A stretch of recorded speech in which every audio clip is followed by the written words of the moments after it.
All right. So now that we learned about your divorce, how you dealt with that emotionally, everything that went on, and also what you believe and your beliefs and what got you through, which I think is really great, by the way.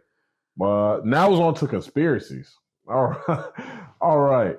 Well, the term, do you guys know where the term conspiracy theory came from? No. Well, when JFK was assassinated, people started asking a lot of questions because the JFK story, there were just things about the gunshots, this, that, how many shooters, did it, what. A lot of things didn't make sense. So when people started scratching their head and listening to interviews, reading the newspapers, reading the magazines back then, this was before the internet, a lot of level-headed, logical people came to the conclusion that something's not right about this story about how and why JFK got killed. And Lee Harvey Oswald, and other characters, it just like some things didn't make sense. So people started pointing out discrepancies and like, well, how many shooters were there? Because this person saying I heard a gunshot from here and this, So what did our intelligence agencies in the U.S. do? They came up with the moniker, which is a really mean slang word. They came up with the moniker of conspiracy theorist. And all these people were doing were asking logical questions and pointing out things that didn't make sense about the official narrative or the official story. Oh, you're just a conspiracy theorist. No, I've got a problem with your story that doesn't make sense. And there are too many contradictions. So that's where the concept of conspiracy theorists comes from. Our own intelligence agencies labeled people who were questioning largely their narrative about how JFK was killed and why JFK was killed. Yeah. And just a few weeks before JFK got killed, you ought to go look it up online. Look at the speech he gave. He talked about a speech. He talked about that there was a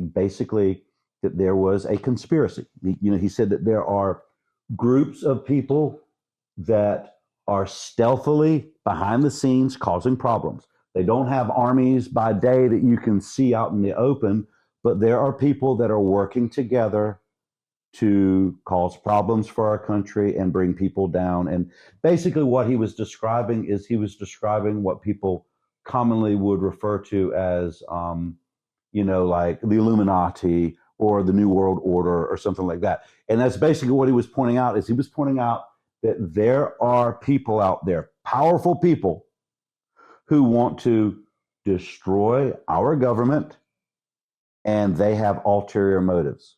That's what JFK basically said. Go listen to the speech. Incredible speech. Speech got him killed. So that's basically what happened. So that's where the term conspiracy theory comes from.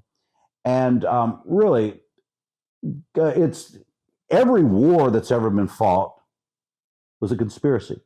You've got two or more people. By definition, a conspiracy is two or more people who conspire or plot against someone else to do something to them.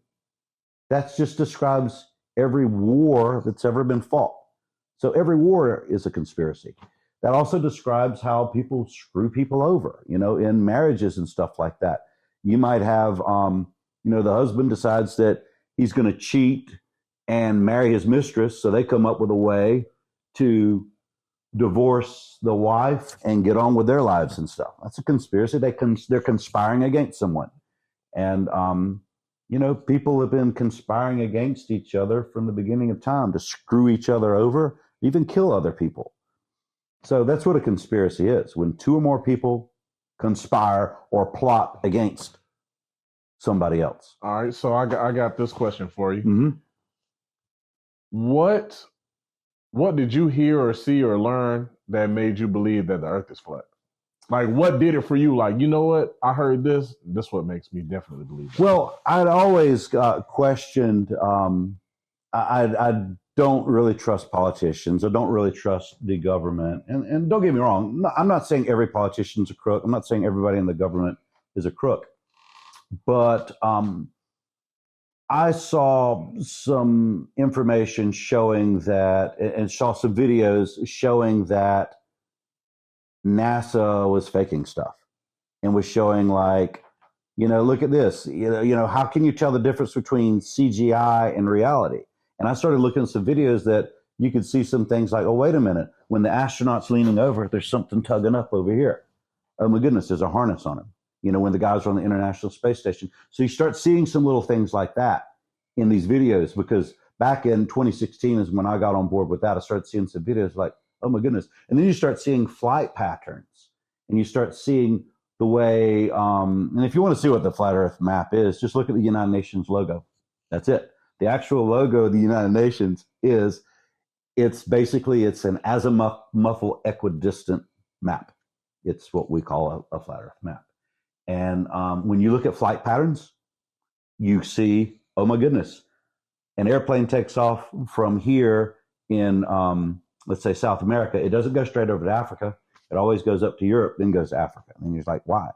On a globe, shouldn't it be going straight across? So you just start looking at all of these things. You start seeing all the CGI and all the fake stuff that NASA's doing, harnesses and cables. I mean, you've got glitches. You got guys on the International Space Station holding a bottle or something, and then the bottle glitches out and comes back in. Or you've got a guy where, like me right now, I glitch out.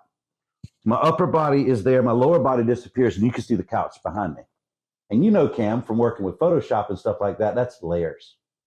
So when you're seeing glitches like that, it's like these guys are filming on layers. The background is one camera, the person is another camera. Some of the objects are either flat out CGI or that's being on another camera platform. And I know from self-taught Photoshop, because I got into the conspiracies back in 2016. So I've been teaching art 31 years, and I've been self-taught Photoshop 31 years. So, let's go back about 7 years ago. I've got over 20 years of experience with Photoshop. I'm a really good artist. I could draw anything. I understand layers and stuff in Photoshop. And I was able to see they're faking this stuff. Yeah. Some of it's real, but some of it's fake. Do you believe we went to the moon? No, of course not. You don't think we've been in space at all, right? Well, you bring up a good question there. What is space? And you got the Kármán line. This is a few hundred miles up. So you've got these different theories of what space is, and if you look at what the military says space is and different things, it varies, a little bit. So I don't think that there's outer space. I believe it's real simple. As you go up higher in the air, the oxygen level depletes. Consequently, and that's why aircraft. I'm a big World War II buff. Different aircraft had different what are called ceiling heights.